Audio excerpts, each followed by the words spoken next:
অপরদিকে ধরামার স্বামী দেবতা দ্রোণ কি করছে? ভিক্ষা করে ঝোলা ভরে তন্ডুল অর্থাৎ চাল ডাল নিয়ে আসছে। অন্তর্যামী ভগবান নারায়ণ মনে মনে ভাবলেন, দ্রোণ আসছে ভিক্ষা করে, আর ওই ভিক্ষাল চাল নিয়ে ধরামা রন্ধন করে আমাদের সেবা দেবে। সেবা হয়ে গেলে চলে যাব। তাহলে নারদকে বোঝাবো কেমন করে যে ওর থেকেও বড় ভক্ত আছে?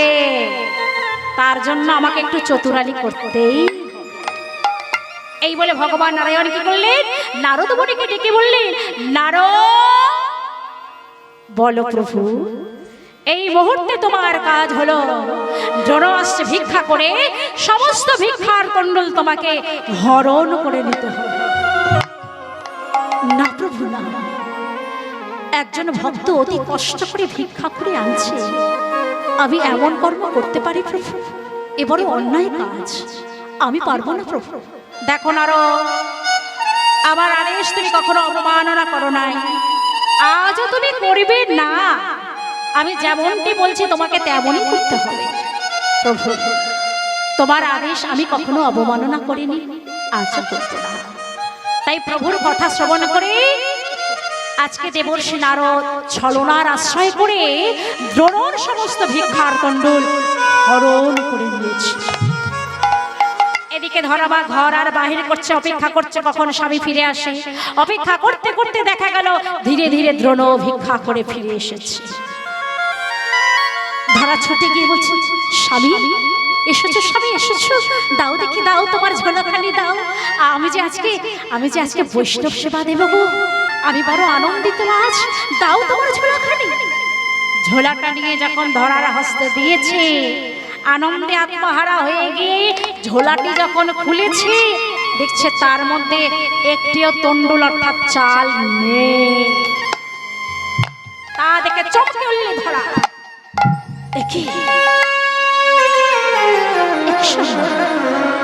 তবে কি তোমাকে আজকে কেউ ভিক্ষা দেয়নি? তবে কি তুমি শূন্য ঝোলা নিয়ে ফিরে এলে স্বামী? বলে না না ধরা না, সবাই তোমাকে ঝোলা ভরে দান করলো, তুমি ভালো করে রাখো। বলে না, আমি দেখলাম এর মধ্যে একটিও তন্ডুল নেই। হায় হায়, তাহলে আমার উপায় কি হবে? আমি যে ব্রাহ্মণদের কথা দিয়েছি নিজ হস্তে তাদের আমি রন্ধন করে সেবা দেব, আমার কথা কি তাহলে রাখা হবে না? আমার উপায় কি হবে তুমি বলে দাও। দুইজনই বড় চিন্তায় পড়ে গেলেন, তারা কেমন করে ব্রাহ্মণ সেবা দেবে। কিছুক্ষণ সময় অতিবাহিত হয়ে গেলে দুইজনই চুপচাপ রয়ে গেলেন। কিছুক্ষণ পর দ্রোণ বলছে, ধরা একটা উপায় আছে। কি উপায়? না তুমি যাবে প্রতিবেশীর দ্বারে দ্বারে ভিক্ষা করতে। আমি কোনদিন কারো কাছে দুটো বাড়িয়ে হাত বাড়িয়ে তো ভিক্ষা চাইনি স্বামী, আজ আমি কেমন করে চাইবো ভিক্ষা? বলে ও তুমি লজ্জা পাচ্ছ? দুটি হাত বাড়িয়ে ভিক্ষা করতে হবে, তুমি লজ্জা পাচ্ছ? লজ্জা ঘৃণা ভয় তিন থাকতে আমার ভগবানের কৃপা না, তার কৃপা পেতে হলে লজ্জা ঘৃণা ভয় তোমায় ত্যাগ করতেই হবে। বলছো স্বামী, তাহলে তোমার শূন্য ঝোলাটা নিয়ে আমি তাহলে ভিক্ষাই বেরোলাম। এই বলে ধরা আমার স্বামীকে কথা দিয়ে শূন্য ঝোলাটা নিয়ে প্রথম দুয়ারে গিয়ে দাঁড়িয়েছে ধরা। ভিক্ষা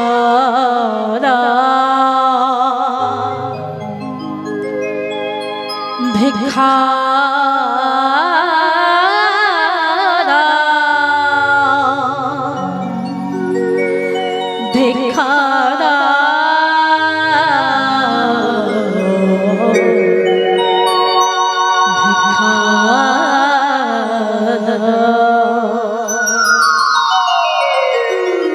এসেছি দুয়ারে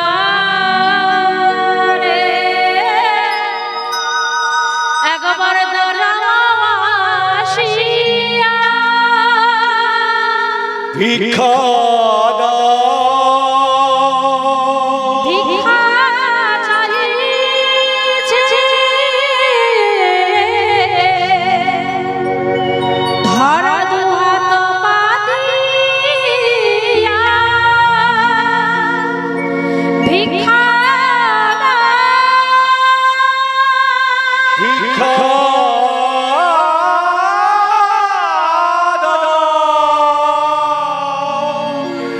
ভিক্ষা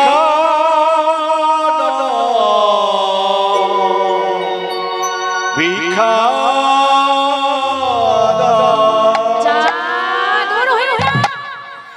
দেব না তোকে ভিক্ষা। নারী হয়ে তুই জানিস না এই মধ্যাহ্নকালে দুপুর বেলায় নারী হয়ে তুই ভিক্ষা চাইতে এসেছিস? দূর হয়ে যা। শুধু একটা গৃহ না, দুটো গৃহ না, ধরামা যে দুয়ারে গিয়ে দাঁড়াচ্ছে সেখান থেকে তাকে দূর দূর করে তাড়িয়ে দিচ্ছে। কেউ আমাকে ভিক্ষা দিবে না? তবে কি আমি ব্রাহ্মণ সেবা হতে সত্যি বঞ্চিত হয়ে যাব? না না না, নারী হয়ে যদি আমি ব্রাহ্মণ সেবা না দিতে পারি, নারী হয়ে আমি যদি বৈষ্ণব সেবা না দিতে পারি, এই জীবন আমি আর রাখবো না। এই তুচ্ছ নারী জনমকে আমি গঙ্গার জলে বিসর্জন দেব।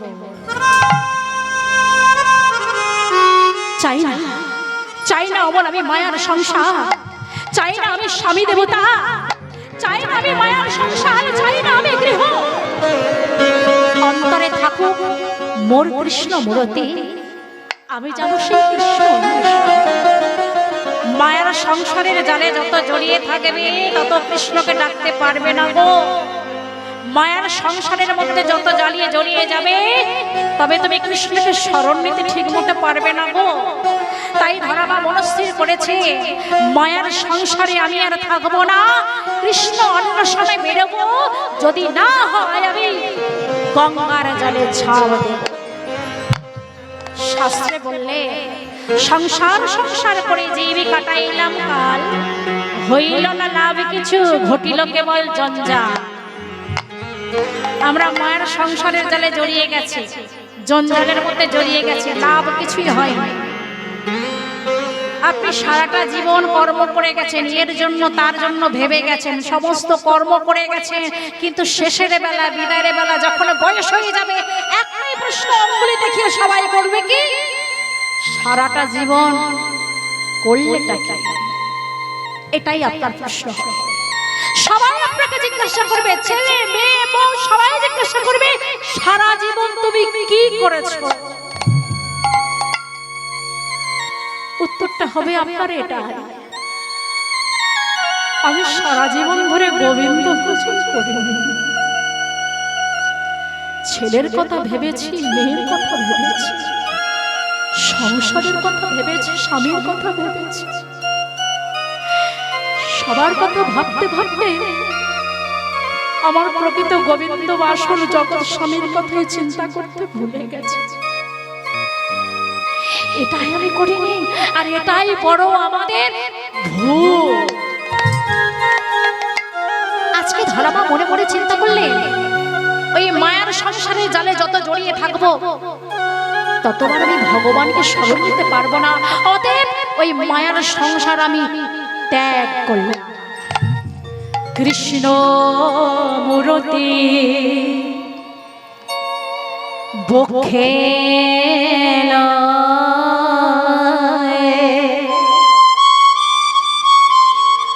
আমি চলিল অজনা পথে,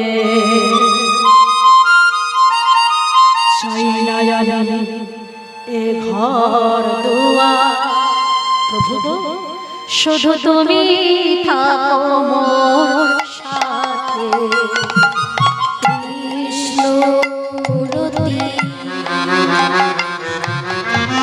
বুকে লয়ে চলিল জানা পথে, চাই না আমি এ ঘর দুয়ার, তুমি দেখো মোর সাথে। হরে কৃষ্ণ মূরতি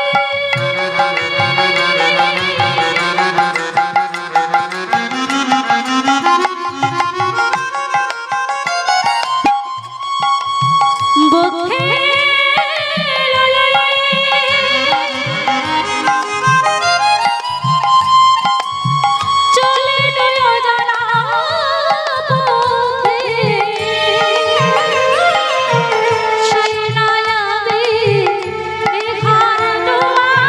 তুমি থাকো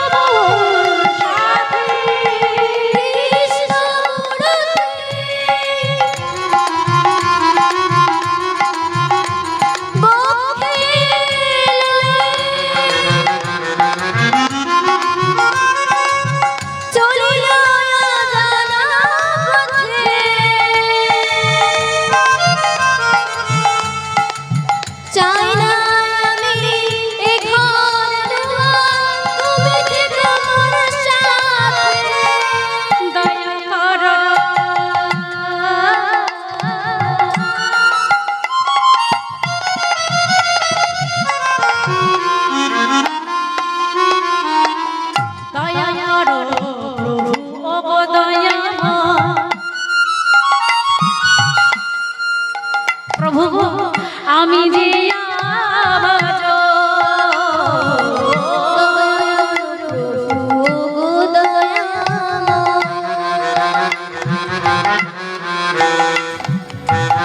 আমি যে আভাজ বাঁধিনা কেমনে পাইব তোমার শ্রীরাগাচর কৃষ্ণমূর্তি চলে না পথে সেই আমি ভগবান সাথী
ধরা মনে মনে স্থির করে নিয়েছি এই জীবন আমি আর রাখবো না। নারী হয়ে আমি যদি না বৈষ্ণব সেবা দিতে পারলাম, এ দেহের কোনো মূল্য নেই, এ জনমের কোনো মূল্য নেই। অতএব এই জীবনটা আমি গঙ্গার জলে ভাসি। ভক্তির ভগবান অন্তরেশ্বর কথা জানতে পারলে ভক্তকে তোমায় রক্ষা করতেই হবে। তাই ভক্তের ভগবান নারায়ণ কি করলেন? ভোলা মহেশ্বরকে ডেকে বললেন, মহেশ্বর এই মুহূর্তে তোমার কাজ হবে নদীর ধারে সুন্দর একটা মুদির দোকান করে বসো, পসরা সাজিয়ে বসো। ওখানে যাচ্ছে আমার ধরা মা, প্রয়োজনে বুঝে পরীক্ষা করে ও যেমনটি চাইবে তুমি বুঝে সুঝে তেমনটি দিবে। মহেশ্বরকে আদেশ করলেন, মহেশ্বর তাই করলেন, মুদির দোকান করে বসলেন। আর ভগবান নারায়ণ নিজে কি করলেন? ছোট্ট একটা বালকের বেশ ধারণ করে ছুটতে ছুটতে চলেছে, কারণ ধরা মাকে রক্ষা করতে হবে। চিৎকার করে বালকের বেশ ধরে ভগবান নারায়ণ ডাকতে ডাকতে চলেছে, মা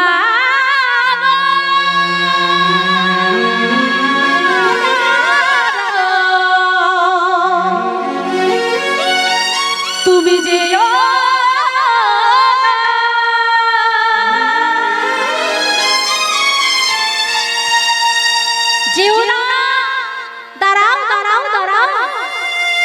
পিছনে ছেড়ে ধরা মা তাকিয়ে দেখলেন ছোট্ট একটা বালক। ধরা মা যখন ছুটতে ছুটতে চলেছে নিজের প্রাণকে বিসর্জন দেবেন বলে, অপরদিকে ছোট্ট একটা বালক এসে বলছে, দাঁড়া, যেও না, যেও না। সঙ্গে সঙ্গে ধরা মা তার কাছে গিয়ে তার কণ্ঠটি জড়িয়ে ধরে বলছে, বাবা তুই কে বাবা? মধুর কণ্ঠস্বরে আমায় মা বলে ডেকে বাধা দিলি তুই। আগে তুমি উত্তর দাও দেখি, এইভাবে একাকিনী তুমি ছুটতে ছুটতে কোথায় যাচ্ছিলে?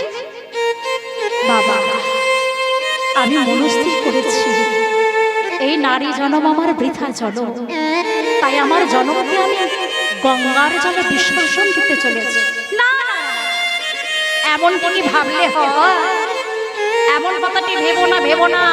কত সাধনার ফলে মানব জনম পেয়েছো তুমি, আর এত সহজেই সেই জনম ত্যাগ করে দেবে গো? আমি বুঝেছি, আমি দূর থেকে দেখলাম তুমি সবার কাছে সব দুয়ারে দুয়ারে গেলে ভিক্ষা করতে, কেউ তোমায় ভিক্ষা দিল না বুঝি? বলে না বাবা তুই দেখেছিস? হ্যাঁ আমি দেখেছি। আমি তোমাকে উপায় বলে দিই, শোনো না। এই নদীর তীর ধরে সোজা চলে যাবে, পাশে দেখতে পাবে সুন্দর একটি মুদির দোকান।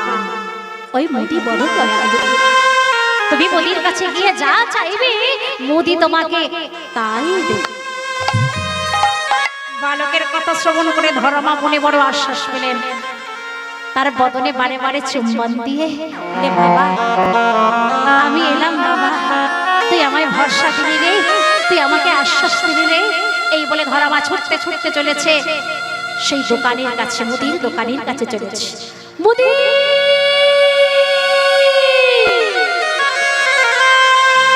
মুদি, ও মুদি বলো, আমায় কিছু ভিক্ষা দাও না মুদি, বৈষ্ণব সেবার সামগ্রী তুমি আমায় দাও না মুদি। বলে দাঁড়াও, আমি হলাম দোকানি গো, দোকানি। আমার কাছে কিছু নিতে হলে আগে আমায় কড়ি দিতে হবে। তা তুমি দাও দেখি, আমায় করি দাও, তারপর তুমি যা চাইবে আমি তোমায় তাই দেব। করি? আমার কাছে তো কোনো করি নেই বাবা। ও তাহলে তো আমি তোমায় কিছু দিতে পারলাম না মা। এই রে, ধর্মা বড় বিপদে পড়ে গেছে। করি নাই, কেমন করে নেবে সেবার সামগ্রীগুলো? ধর্মা অধবদনে দাঁড়িয়ে আছে, কেমন কি করে কি উপায় নেওয়া যেতে পারে? যেন চুপচাপ যখন দাঁড়িয়ে আছে ধর্মা, সেই রূপ দর্শন করে এবার ভোলা মহেশ্বর মোদি বলছে, মা আমি তোমাকে একটা উপায় বলে দিতে পারি। উপায়? বলে হ্যাঁ, নাইবা থাকলে তোমার কাছে করি। তোমার কাছে তো নারী দেহের অমূল্য বস্তু অনেক কিছুই আছে, বলো দেখি তুমি আমায় দেবে কি? বলে কি, নারী দেহের অমূল্য সম্পদ তোমার একটা পয়ধর কর্তন করে যদি আমায় দিতে পারো, তবে তার বিনিময়ে তুমি যা চাইবে আমি তোমাকে তাই দেব। এমন কথা শ্রবণ করে ধর্মা চমকে উঠল। না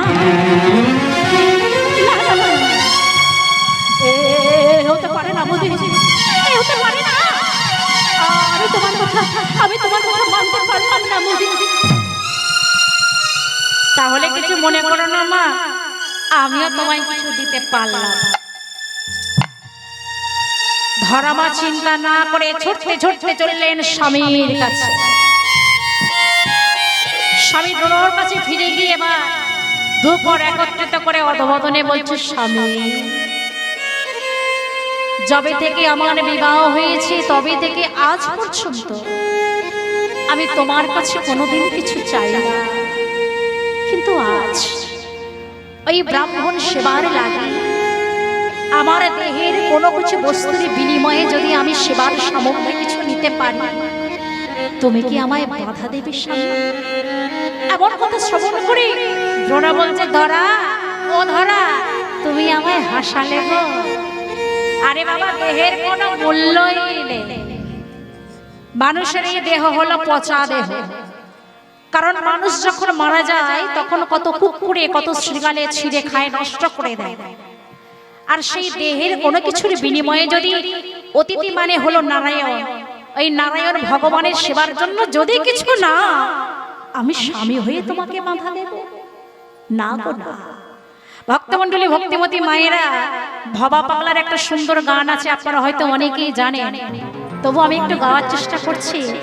গানটা গাওয়ার কারণ হচ্ছে এটাই যে গানের অনেক মানে আছে, প্রত্যেকটা গানের মধ্যে কিন্তু মানে লুকিয়ে আছে। এই ভবের মাঝে আমরা এসেছি, জ্ঞানত অজ্ঞানত জানি না আমরা কি কর্ম করছি, ভুল করছি না ঠিক করছি আমরা নিজেরাই বিচার করতে পারি।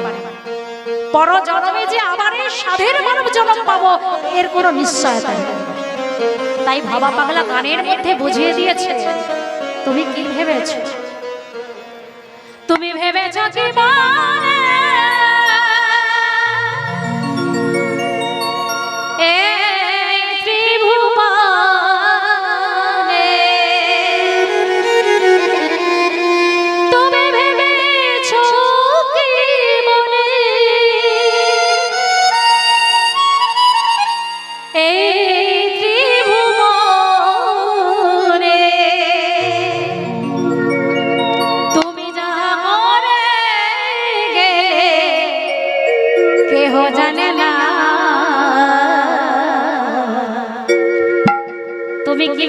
গোপনে কোনো কাজ করে বলেছে, ভেবেছে কেউ দেখেনি, কেউ জানে না, যে দেখার সে ঠিক দেখেছে, আর তার বিনিময়ে পর জনমে যে বারে বারে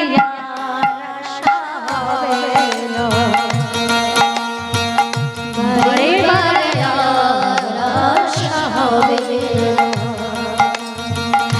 এমন মানব জনম, এমন মানব জনম তুমি আর পাবে না,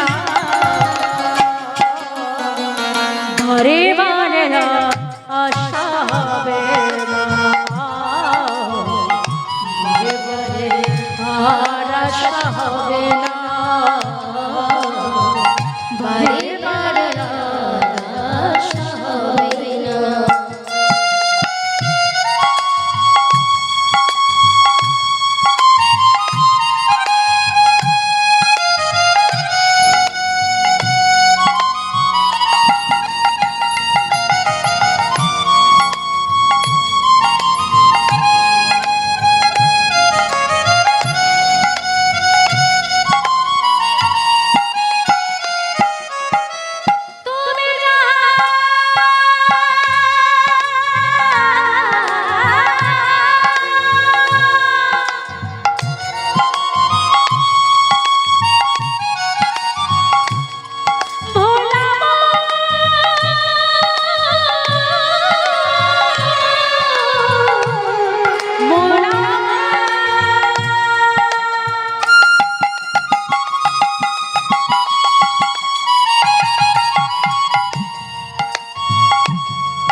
বারে বারে আর আশা হবে, ও বারে বারে আর আশা হবে না, বারে বারে আর আশা হবে না।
সুন্দর গানটা যিনি গাইলে, যিনি লিখেছেন, এবার একটু তার কথা বলি।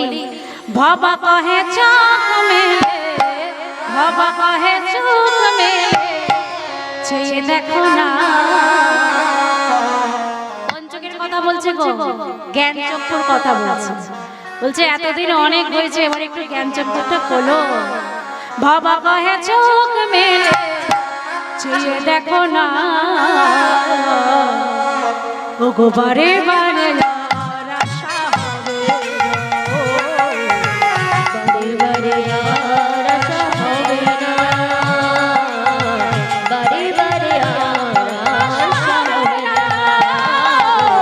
বারে বারে আর আশা হবে না, বারে বারে হরি হরি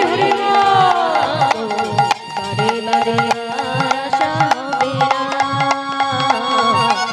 বারে বারে আর আশা হবে না। স্বামী দেবতার মুখে এমন কথা শ্রবণ করে ধর্মা আর বিলম্ব করলেন না, ছুটতে ছুটতে চললেন সেই মুদির কাছে। মুদি মুদি ও মুদি, তুমি আবার এসেছো? হ্যাঁ মুদি, আমি আবার এলাম। আমি আমি তোমার কথা রাজি আছি মুদি, তবে একটা শর্ত আছে আমার। কি শর্ত? এই পয়ে ধরের অধিকার কার জানো? এই পয়ে ধরের অধিকার হলো একমাত্র সন্তানের। তুমি সন্তান জ্ঞানে যদি আমার কাছে আমার পয়ে ধরে ভিক্ষা চাও, আমি মাতৃজ্ঞানে যদি তোমায় দিতে পারি তবেই আমি তোমায় দেব। কেন জানো?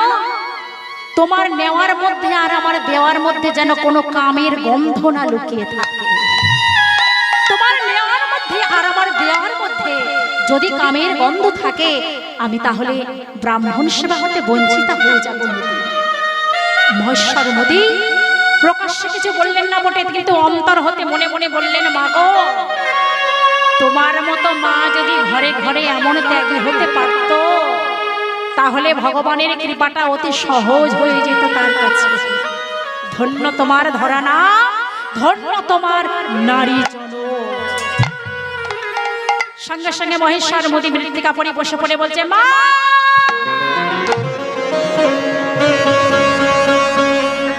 আমি তোমার সন্তান জ্ঞানে বলছি, মা দাও দাও তোমার পয়দার দাও।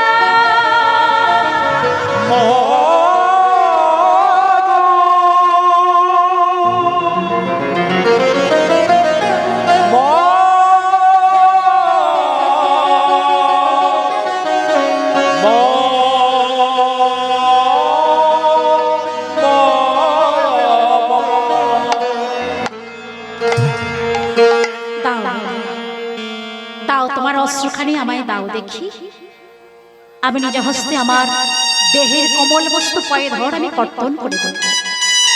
মহেশ্বর মোদী অস্ত্রখানি নিয়ে যখন ধরামার হাতে তুলে দিয়েছে, ধরামা অস্ত্রখানি নিয়ে আবার ভক্তির ভগবানকে স্মরণ করছেন মনে মনে। ভগবানকে মনে মনে জানাচ্ছে, প্রভু আমি জানি যে ভক্ত তোমায় ভালোবাসে, যে ভক্ত তোমার জন্য কাঁদে, তাকে তুমি নানান পরীক্ষা করো, তুমি দেখে নাও, বুঝে নাও। আমি তোমায় কোনো বাধা দেব না, আমি তোমার কাছে প্রশ্ন করব না কেন তুমি পরীক্ষা নিচ্ছ, কেন তুমি আঘাত দিচ্ছ, কেন তুমি যন্ত্রণা দিচ্ছ। শুধু একটা কথাই আমি তোমায় বলবো, দয়া, যতই তুমি ব্যথা বেদনায় জর্জরিত করে দাও না আমার, সে যন্ত্রণা যেন সহ্য করবার মতো শক্তিটুকু তুমি আমায় দিও। আঘাত তুমি আমায় যতই দাও না কেন, ওই সহ্য শক্তিটা আমায় দিলেই হবে। তাই আমি তোমায় বলি, দয়া শোনো প্রভু, শোনো। আঘাতে যত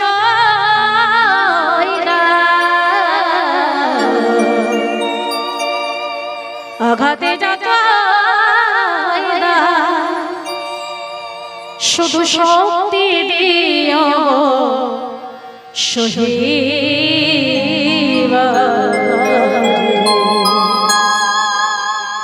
ও গো কৃপা, ও দয়া,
শক্তি দিও সহিব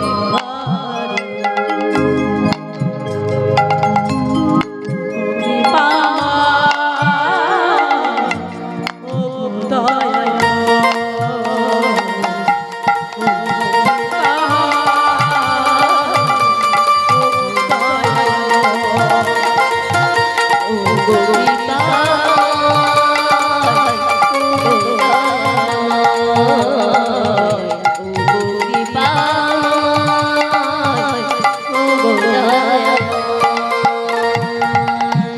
কেহ যদি না চায় মরে,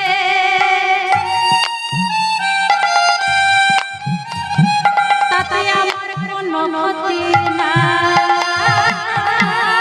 কেহ যদি যায় মোরে কোনো ক্ষতি নাই। কেহ যদি না চায় মরে, তাতে আমার কোনো ক্ষতি নাই। কেহ যদি না যায় মোরে কোনো ক্ষতি নাই। কিন্তু তুমি না চাইলে পরে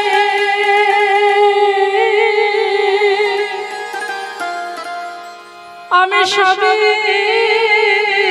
যে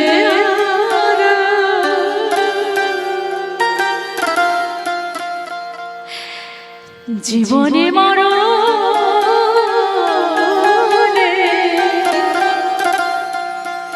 শুধু সাথী হয়ে থেকো।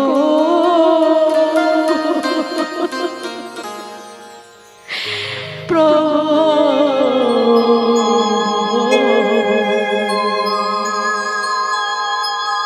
কৃপা ও